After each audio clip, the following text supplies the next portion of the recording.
The Mazda CX-5 has the highest reliability rating in its class, lower annual maintenance costs than a RAV4 or CR-V, and it loses value faster than both. That combination is not a warning sign. It is an opportunity.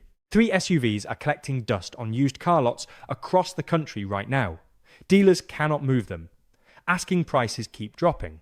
And yet, the people who actually understand how engines work, the ones pulling transmissions apart every day, are quietly putting these exact vehicles in their own driveways.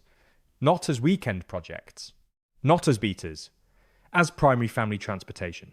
These are machines that push past 300,000 miles on nothing more than scheduled oil changes and fresh brake pads, sitting on lots for thousands below what they deserve because buyers walk right past them. People pour money into slightly used RAV4S and CR-Vs every single week, while these 3 just wait. 3 underrated used SUVs, the kind that gives Toyota-grade longevity at a fraction of the premium price.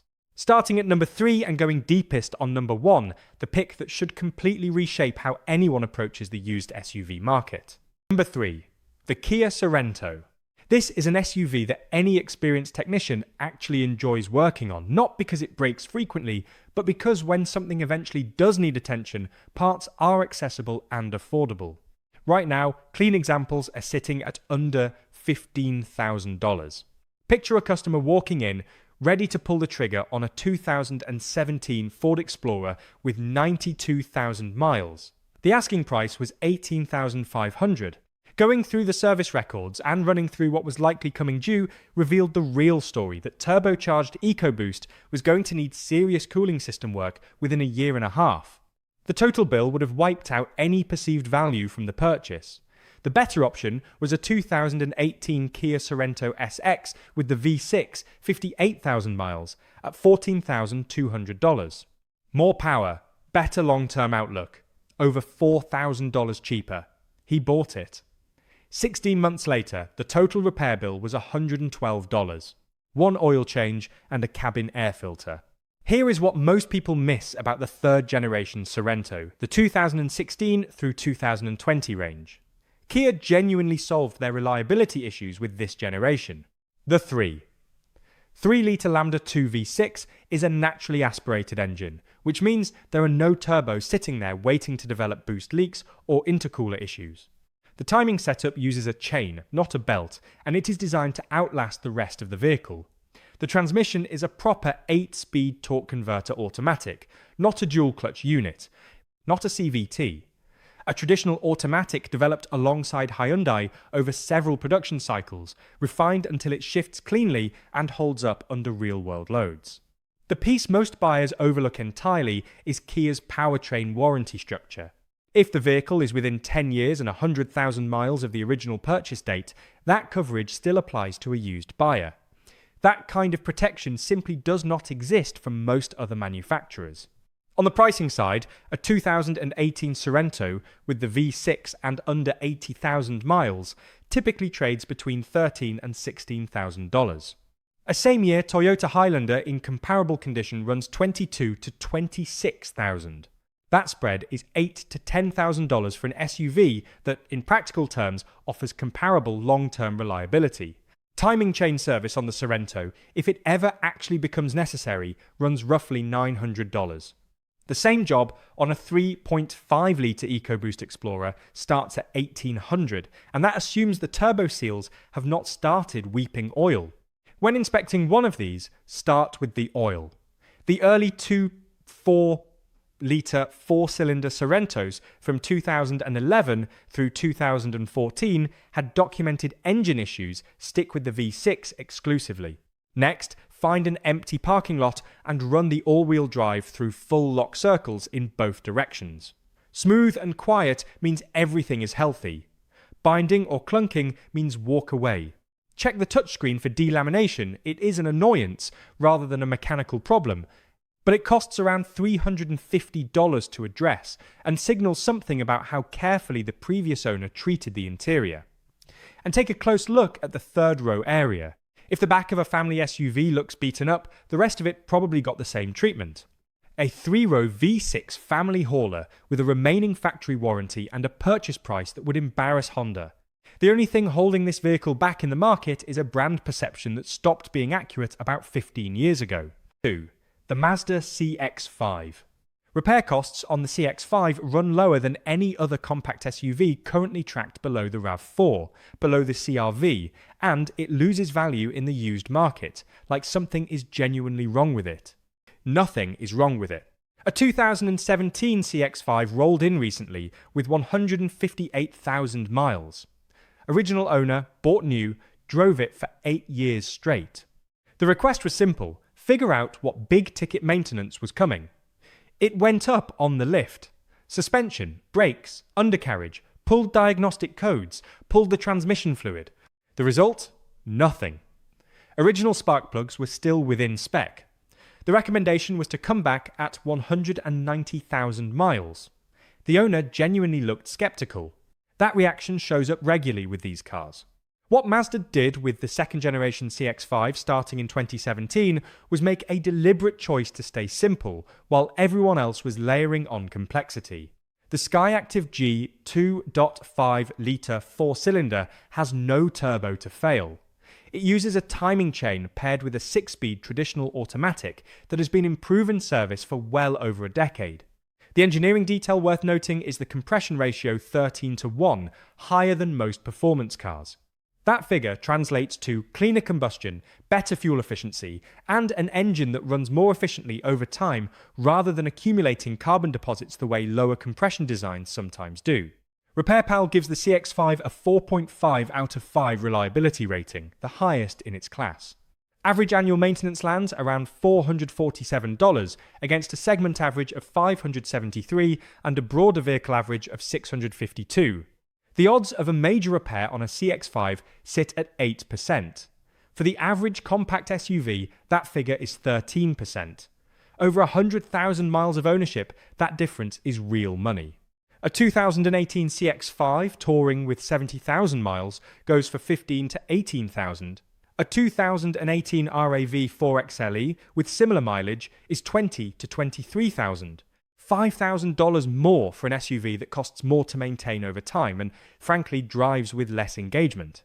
The most expensive single repair ever performed on a Skyactiv CX-5 was a water pump replacement at 148,000 miles, $580 total. The average surprise repair bill on a same-age CR-V runs around $950. Driving a used example, pay attention to 3 things. The infotainment rotary knob, if it feels sloppy or gummy, that tells you something about how the previous driver handled their belongings. On the highway, accelerate from 45 to 70 miles per hour and hold steady.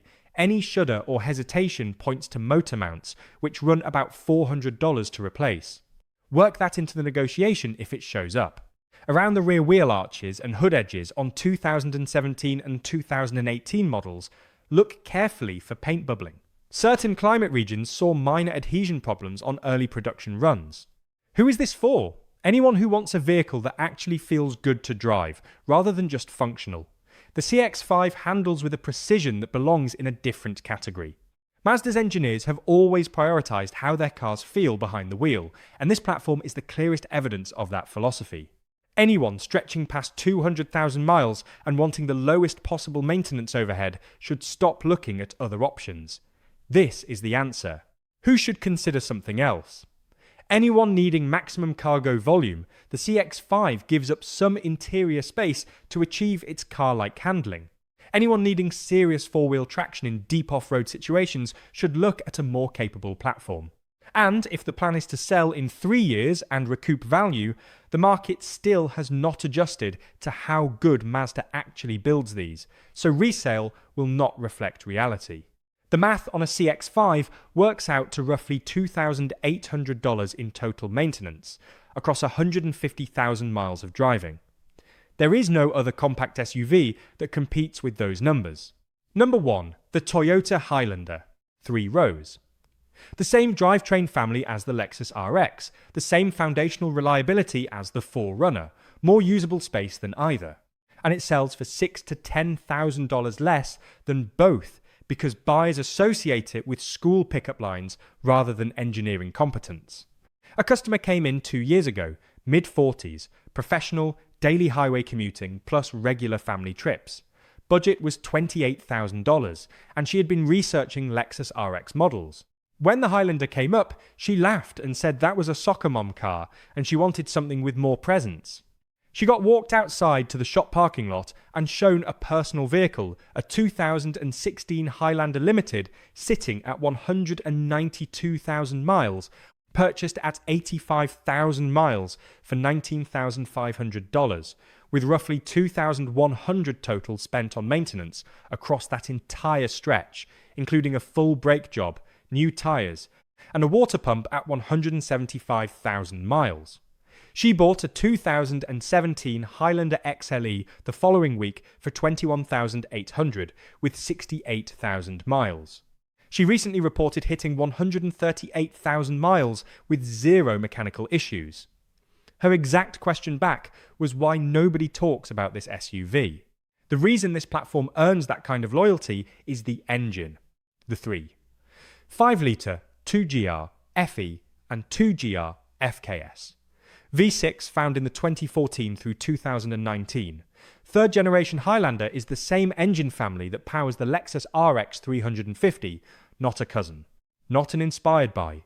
The same block, the same cylinder heads, the same engineering philosophy.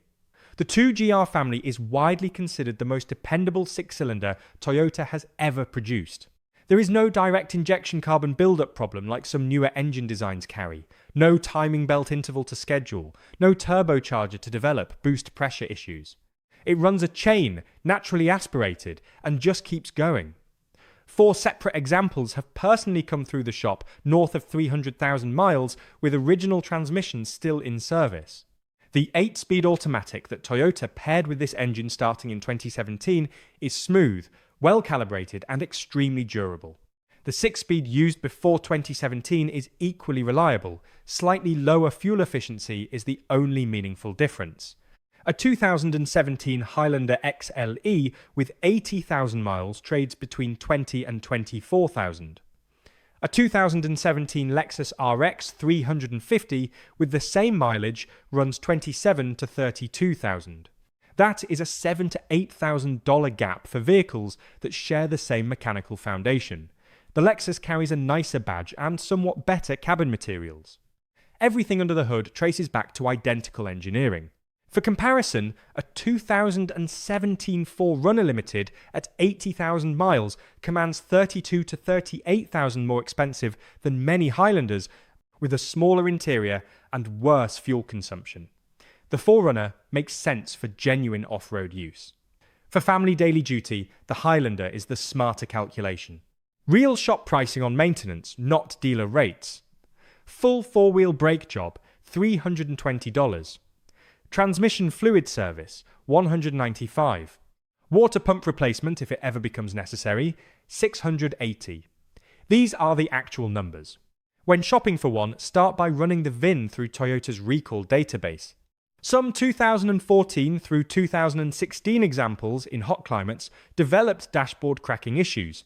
Toyota extended coverage on this, but verify has been addressed. Tyre wear pattern on the front axle tells you whether alignment was maintained. Uneven wear is not a deal breaker, but is worth $150 off the asking price and a same-day alignment. The Entune infotainment system on higher mileage examples can develop touchscreen lag, run through every function during the test drive, and budget $400 for a replacement head unit if it seems unreliable. The best purchase scenario is finding one with a single family of ownership, ideally empty nesters. Owners who have finished raising kids tend to keep their vehicles garaged, service them on schedule, and drive with considerably less aggression.